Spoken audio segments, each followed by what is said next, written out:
साथियों नमस्कार, मैं हूं नीरज पटेल और आप देख रहे हैं नेशन जनमत।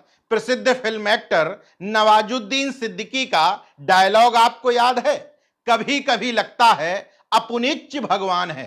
वैसे ही भारत के राष्ट्र सेठ गौतम अडानी को कभी कभी लगता है अपुनिच्च राष्ट्र प्रमुख है। नेशन जनमत बिना तथ्यों के कोई बात नहीं करता। 1 मई यानी कि अंतर्राष्ट्रीय मजदूर दिवस के दिन गौतम अडानी अपने श्रमिकों को, कर्मचारियों को संबोधित करने के लिए सामने आए और 48 मिनट तक ज्ञान दिया।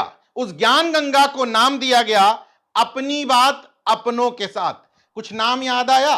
मन की बात पर भी एक महामानव इसी तरीके से जनता को ज्ञान दिया करते हैं। दोनों की स्क्रिप्ट अगर आप देख लें तो समझ में नहीं आएगा कि अडानी के यहां से मोदी जी की स्क्रिप्ट लिखी जा रही है या मोदी जी के यहां से अडानी की, या दोनों की स्क्रिप्ट एक ही जगह से लिखी जा रही है। क्योंकि 48 मिनट की ज्ञान गंगा में गौतम अडानी ने एक बिजनेसमैन के तौर पर नहीं, बल्कि ऐसे ज्ञान गंगा बहाई है मानो वो राष्ट्र के प्रमुख हों। पूरे 48 मिनट के भाषण में उन्होंने अपने श्रमिकों को, कर्मचारियों को राष्ट्र निर्माता बताया। बोले हम प्रोजेक्ट नहीं देश बना रहे हैं।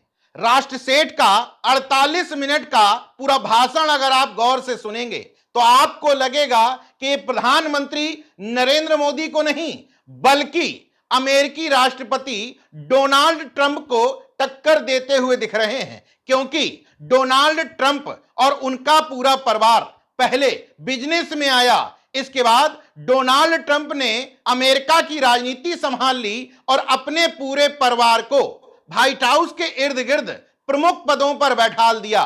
गौतम अडानी के भीतर भी शायद इसी तरह की फीलिंग आ रही है। जब पैसा आता है, ताकत आती है, तो कोई भी कुछ भी सोच सकता है। हालांकि भाषण का लहजा अपने वाले महामानव की तरह था, लेकिन निगाहें ट्रंप की तरह पूरे देश का प्रमुख बनने की तरफ दिखाई दे रही थी। मैंने 48 मिनट के भाषण की चुनिंदा लाइनें बताई हैं, लेकिन भाषण में 140 करोड़ देशवासियों को ज्ञान दिया गया है। 2047 का विजन डॉक्यूमेंट भी पेश किया गया है। राष्ट्र निर्माण, राष्ट्र निर्माता जैसे शब्द भी घुसाए गए हैं।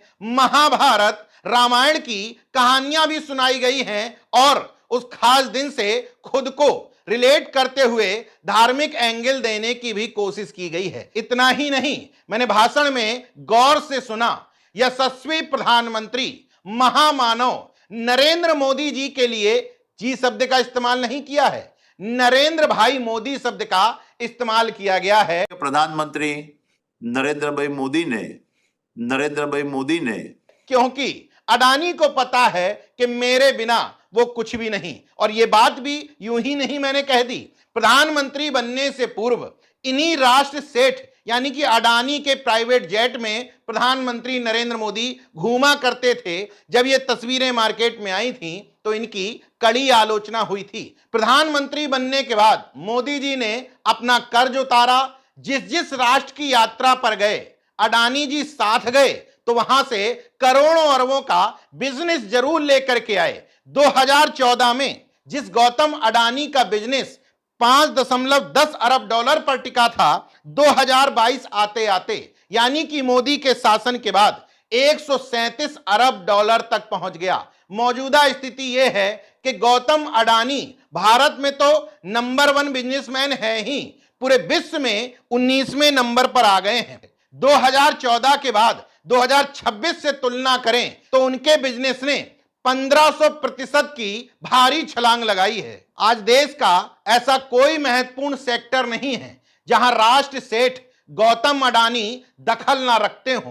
पूरे देश में जो सरकारी जगह है, जो भारत सरकार की, केंद्र सरकार की जगह है, वो मोदी सरकार की होने की वजह से अडानी की है। इस समय अडानी के बिजनेस का विस्तार देखिए। पोर्ट्स, एयरपोर्ट्स, बिजली, कोयला, green gas, solar power, PNG, CNG, cement, infrastructure, data centres, digital, NDTV जैसा मीडिया समूह। यानी कि इस देश को चलाने के लिए जिस जिस आधारभूत ढांचे की जरूरत है वहां सब में अडानी का दखल है। दूसरे संदर्भ में कहें तो मोदी जी प्रधानमंत्री जरूर हैं, लेकिन देश इस समय अडानी के हिसाब से चल रहा है।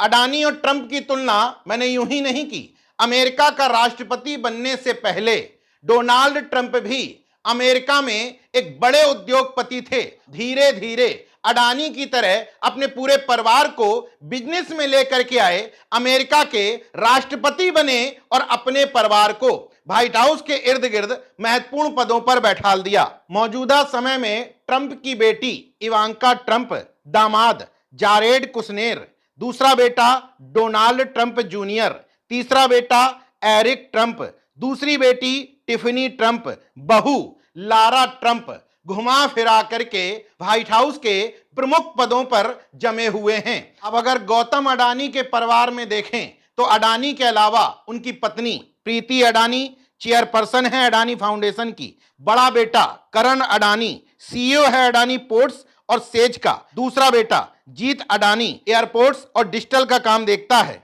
भाई राजेश अडानी मैनेजिंग डायरेक्टर हैं अडानी ग्रुप में, दूसरे भाई विनोद अडानी ओवरसीज बिजनेस और इन्वेस्टमेंट देखते हैं। मतलब अपने पूरे परिवार को, खानदान को पहले अपने बिजनेस में ले आए और अब धीरे से राजनीति की तरफ स्विच करके खुद को राष्ट्र सेठ से राष्ट्र प्रमुख बनते देखना चाहते हैं। अगर नेल्सन जनमत की बात पर यकीन न हो तो 48 मिनट का भाषण पूरा सुनिएगा, आपको लगेगा ही नहीं कि भाषण कोई उद्योगपति दे रहा है। हालांकि इस पूरे मामले में तथ्य से ज्यादा आशंका है, फिर भी अगर इस आशंका की तरफ देश बढ़ रहा है तो बेहद खतरनाक है, क्योंकि ट्रंप महज अमेरिका वासियों के लिए नहीं बल्कि उनकी सनक से इस समय पूरा विश्व परेशान है।